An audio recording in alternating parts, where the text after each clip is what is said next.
A very good morning to you on the Sunday morning.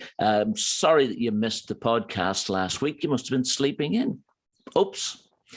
I think I was sleeping in. Podcast didn't arrive largely because I was very busy. I'm Donagh McKeown. This is the Your Lurgan podcast. You're very welcome. And with me, as ever, is Editor-in-Chief. That's a good title for you. Well, tell them who you are. Well, one of the many titles I have these days. I'm Michael Scott. Hello, welcome to my outdoor office. It's a lovely office. Lots of room for expansion too. Yeah. Which is how I could describe myself, actually. I just want to explain, by the way, the swings, why they're not down. I was cutting the grass earlier on. So, yeah, that's I was a bit worried. This will really make sense on the podcast. But yeah, there's a slide and swings are up. I mean, it's back to the good old days of when they used to do it. Well, maybe not, actually. Maybe not. We'll not go there. We'll talk about that later. We'll talk about that later, as it were. Indeed, welcome to the podcast. Was a busy week last week for us all. The Jubilee weekend in particular. I may have been on your screen a little bit. I should apologise for that now, but it's just that's the way it was. A really good, busy weekend, lots of activities. The big screen in Lurgan Park was phenomenal just to watch some of the music, the performances, the dancing from Diversity. I loved it. Anyway, there we go. Yeah, I think my own personal highlight of the whole thing was Paddington Bear. Did you see Paddington at the very start? Paddington Bear. Is he from Lurgan? No. But I believe he's gotten Union Street or somewhere. So yeah, but quite amazingly humorous, that's for sure. Yeah. Let's get into what we're going to look at on this week's podcast. Just looking back a little of a busy weekend for myself. It was busy for you. You weren't available for the podcast last week because you were jetting. Was it a neat jet? I was away. I was on my holidays. I was in Glasgow for a city break. And like many people in this part of the world have experienced, in fact, people all across the UK have experienced in recent weeks, my flight got cancelled. So I was stuck in Glasgow for an extra night. I was staying in a lovely hotel, the Maldron, which is only just opened. Lovely spot. Great staff and all that there, and they looked after us really well. Then at lunchtime, we were due to fly home at tea time on Sunday. At lunchtime, we got a message through saying that our flight had been cancelled. Now, bear in mind, I hadn't been feeling well all day Sunday as well, which didn't help the situation. But anyway, basically got organised through the EasyJet app, which allowed me to book a hotel for the night, which was grand. It gave me, so I was there with my wife and son. So we wanted a room with for three. So funny enough, the EasyJet app let us do that in this hotel. I can't fault the hotel staff at all. They were grand. They did their best for us. But we arrived, we decided we'd travel to the airport to see what we should do, speak to some EasyJet staff. There was no EasyJet staff about. So we had to make our own way then to this hotel, which we didn't know where it was. It was about a mile away from the airport, so it wasn't that bad. When we got to the got to the hotel, we were given the keys to a double room. And we were like, we'd ordered or booked a 2+1. And they said, well, unfortunately, EasyJet have just double booked rooms, so tough. And I was like, well, which one of us should sleep on the floor then? Of course, naturally, I slept on the floor. What a man. Yeah, took one for the team. Slept on the floor that night. Wasn't the best night's sleep. I tried to get... we were told that, if we wanted the extra room, we had to pay for it. And I wanted to clarify if EasyJet, why this was. Could we not just take another room? What was the situation? And couldn't get any response out of EasyJet at all. And in fact, I still haven't heard anything from EasyJet about it. So yeah, long story short, it was an uncomfortable night, a lot of inconvenience. My wife was late for work the next day. We got home on the first flight out of Glasgow, which was it was meant to be at 6:30, didn't leave at 8 o'clock the next morning. And yeah, very, very just it's a big inconvenience really, and a lot of people are going through that at the minute. So the reason why I'm telling you this story is because on Your Lurgan this weekend, the Consumer Council have given us information about what you should do if your flight is cancelled and what you're entitled to.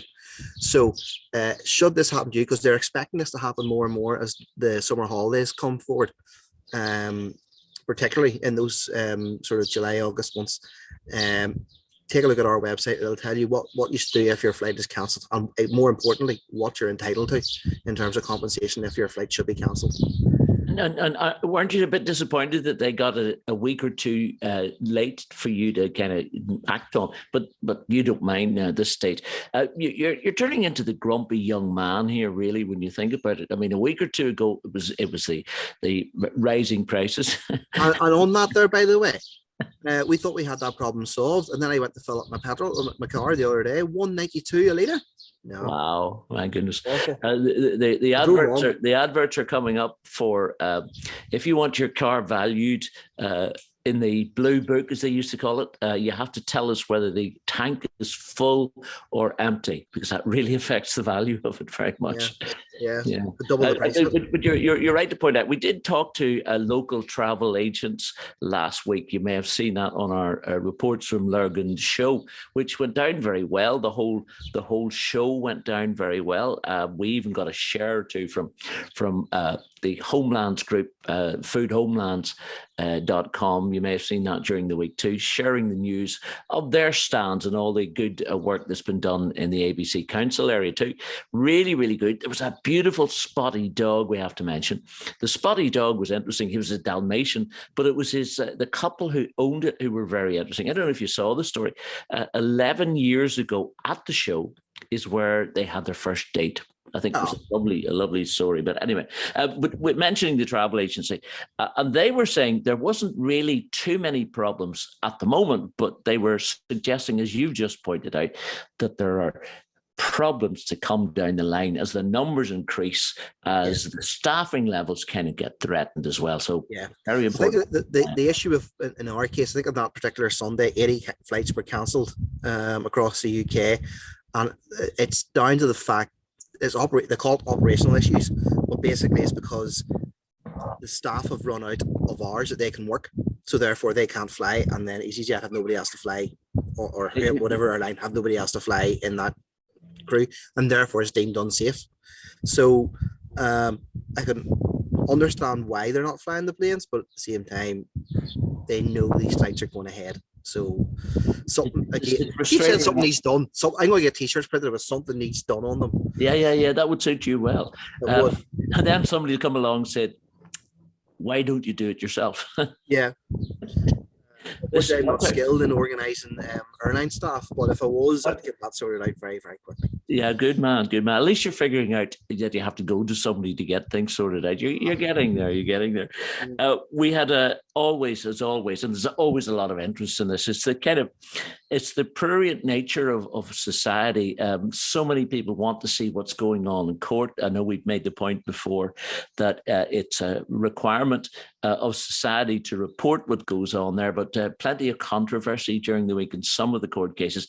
I'm not going into any great detail about any of them, but it raises the heckles. We do get lots of response to what happens in our local courts. We do. I'm just going to keep this very simple, because I know we've covered cases in the last few weeks that involve people who have been accused of various offences against children, and even there was one case recently. It was an animals offences, but in particular, I'm talking about cases with children and sexual offences and stuff like that. And people are posting on our page, name and shame, and then we're being accused. I think actually it's more media wide than just us specifically, but I can talk about it from our point of view. Why aren't we naming these people? It's because we legally can't. If we could name these people, believe me, there's not one journalist in the country who wouldn't name them. So we can't name these people because either to protect victims or because a judge has said you can't name these people. So It's nothing to do with us. We don't make these decisions, honestly. I think that's the important point to make. Yes, the individuals are in court and are suffering the rigors of the law, but it's those who can't protect themselves who perhaps are at the cornerstone of what the offences were. Yeah. And really, we have to protect them and their identities and their rights to privacy. Yeah, and of course, those victims, do have the right to waive their right to anonymity, which is what I can barely say, but they do have that right if they wish to do that, and we're happy to tell their story if they want. But until that happens, we can't name anyone unless the court says we can. So that's why we, in those cases where it says we can't be named, the defendant can't be named, there's a good reason why. It's nothing to do with us. That's the law. And it gets tiresome sometimes if you see name and shame. Why are you protecting these people? We're not protecting these people. It's just that's the law. The court is centred around Craigavon, right in the middle, just quite close to Rushmere Shopping Centre. It's once again come back into the news. It's really out of the news in one way or another. We'd heard how it was going to have to be kind of sold, or it was suffering economic difficulties. The story emerges again this week. Yeah, this is details of a report that's been published by the administrators. I think it was the administrators. Yes. So the Craigavon Centre Limited, who were the owners or are the owners of the shopping centre, they owed £91 million before falling into administration, according to this report. It seems to be that the COVID pandemic played a big part in what happened, and it sort of goes into the financial implications of what happened after the likes of Debenhams and the likes of your Burton's and Top Man, all those shops down sort of the bottom end of the shopping centre, if you like. And of course then Sainsbury's left too. The impact that their departure has had on the shopping centre. So the report basically says the centre's going to have to go up for sale. New owners are going to have to be found.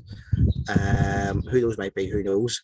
But what a great asset for any provincial shopping centre owner to have a fantastic facility, well supported by the community. One of the busiest shopping centres, I think, in Northern Ireland. Isn't this one of the contentions? I'm not being contentious for other reasons. Well, I am always contentious anyway when it suits me. But just to be the devil's advocate here, the argument might run that this is not the time to buy a shopping centre because big units have pulled out. Yes, there are numbers there, but the numbers are now dwindling because those big units are pulling out. You say that, but then you say big units have pulled out, but then we also have the likes of Primark who are coming to the shopping centre. We've just recently seen a new eatery, a new Asian eatery open in the shopping centre as well. So, I mean, the signs are looking good for Rushmere. On the face of it anyway, from as somebody who knows very little about the market. But you and I aren't putting our pennies worth in to buy it today. I don't think we'd have it enough between us. We might scramble if you'd have maybe we'll start a GoFundMe and see if we can get enough people who listen to this podcast to throw a tenner in each.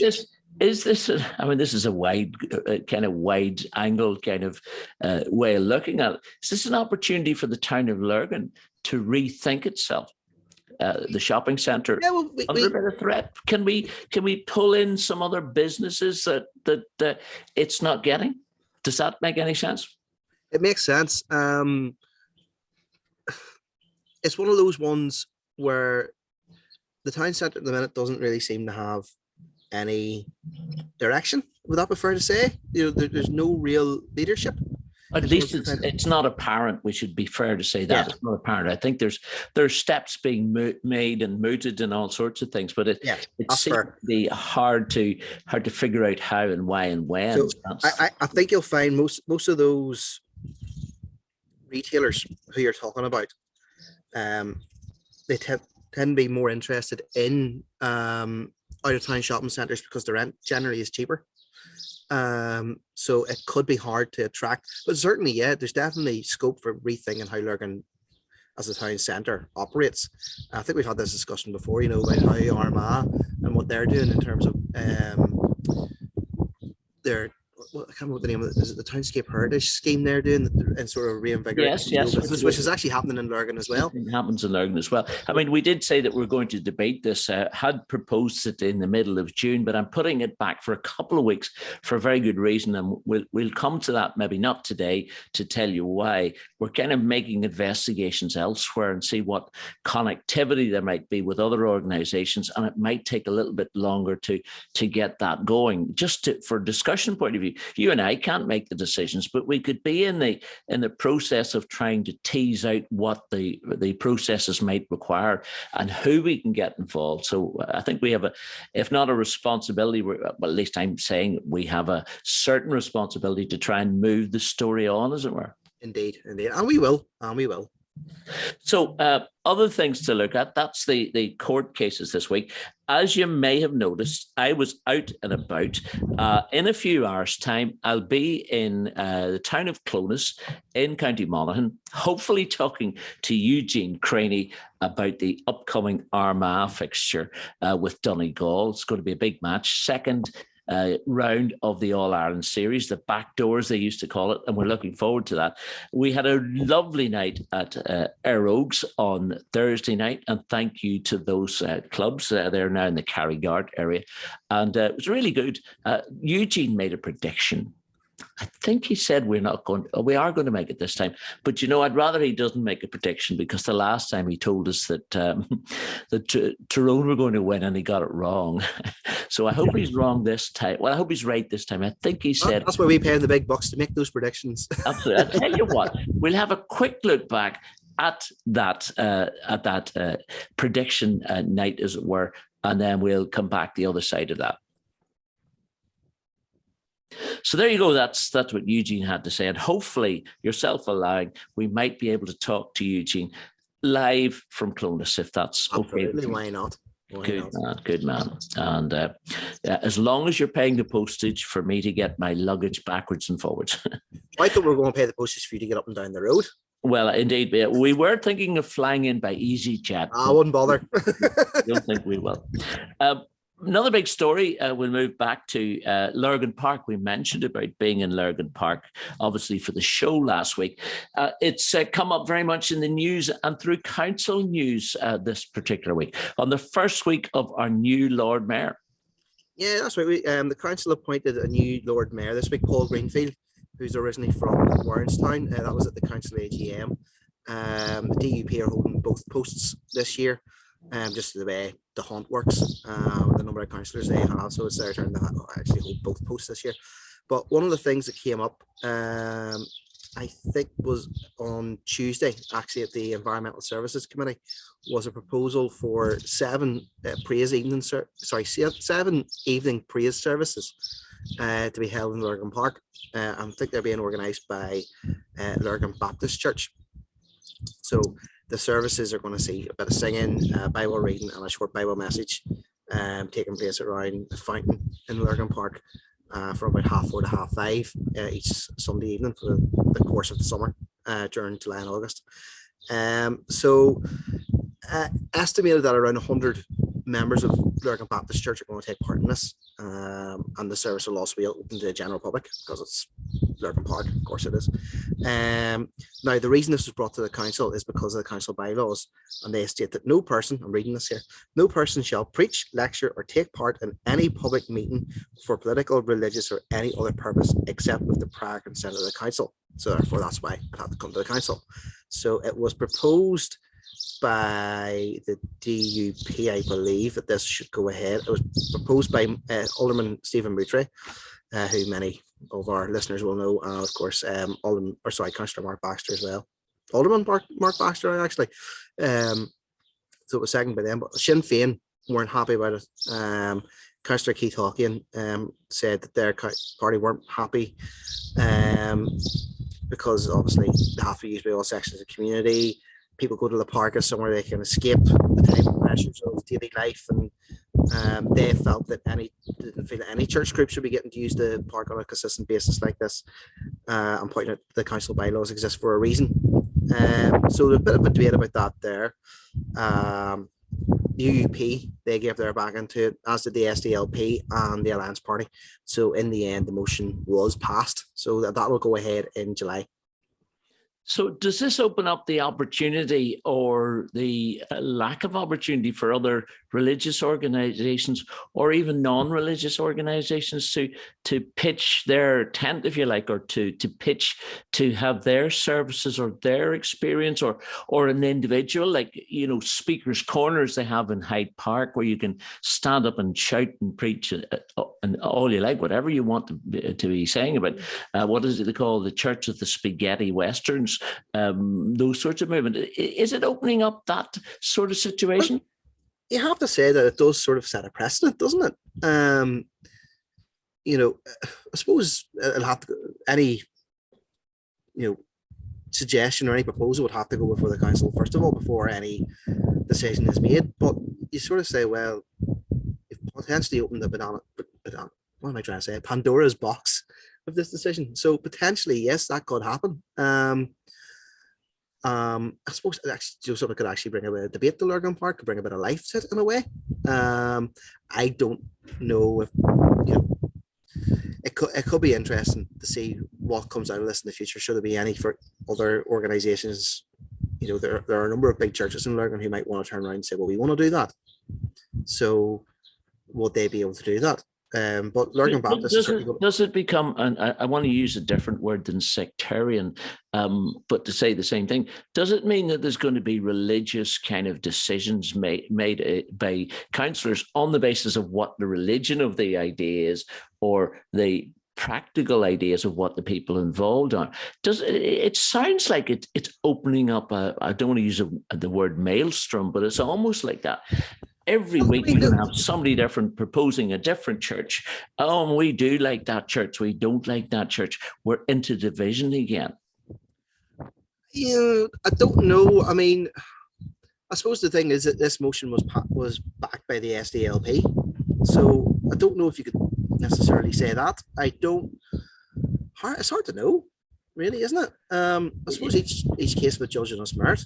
The other aspect that may appear to people from the outside, isn't it a strange kettle of fish that up to what, I don't know how long the legislation has been changed and the bylaws dropped, where you weren't allowed to enter the public parks on Sunday. Yeah, that's right. And the swings that you talk about, actually, like in your place, were actually rolled up and put out of use. So this seems to be tangentially in the complete opposite direction. Again, it's moving forward, backwards, forwards. Is it moving forward, do you think?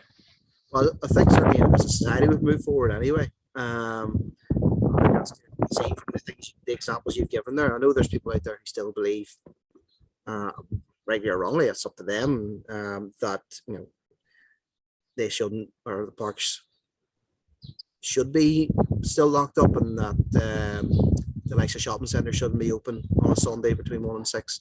But they are. That's where we are as a society. There's a big move, I know, as well, in certain places to have those laws changed as well. Also, even the drinking laws as well in recent years have changed over Easter as well. I think was it that Easter just gone was the first year that those laws have changed. So, I mean, I said their society has moved on. You may not necessarily agree with that. I think things have developed. It's probably a better way of wording that in terms of what society is able to do now on a Sunday. So I suppose it will be interesting to see what happens next. Should there be any other churches try and make these applications to hold services in the park? Interesting to get your thoughts if you're listening to this or watching it. info@yourlurgan.com if you have thoughts on it, and we'll try and share those. I would probably have to share those in the forum situation. I'm just thinking we have a Your Lurgan group, as it were, which you can join, and then perhaps the debate in there. We don't want to make stuff contentious just for the sake of it. There's a fellow on another organization that broadcasts weekly. Apparently it's one of those big shows or something, and it's contentious for the sake of it. I'd rather just get people's opinions, not try to stir the controversy, but yet give people I have no idea who you're talking about. I have no idea either. But anyway, talking of religion, I mean, I've already alluded to it. My choice of religion is to go to football matches, at least to worship at the feet of Gaelic footballers. And I don't want to demean anyone else's religious beliefs by that, but I'm kind of making that kind of connection. But I'm also trying to connect us back into sport. We talked about the Armagh game, which is a big attraction for many people across Armagh, and loads and loads of people from Lurgan will be going to the game. Did we not just talk about this? Yes, we did. And that's why I just wanted to introduce it to bring us back to sport. So let's look at... Sorry. You're paying attention, Michael. I was paying attention. I don't usually pay attention. So the Armagh game we've looked at.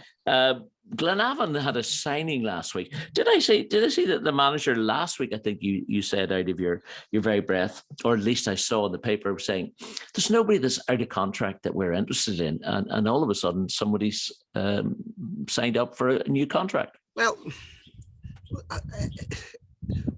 basically, Gary Hamilton was speaking after he signed a striker whose name is actually gone out of my head now.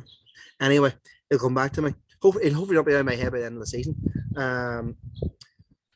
Sadiq Ogtunga, sorry, got it back. There you go. He is signed from Bluebell United down in the south. And as he was signing him, Glenavon also confirmed the contract extension that had been offered to long-serving players Andy Doyle and Andy Hall.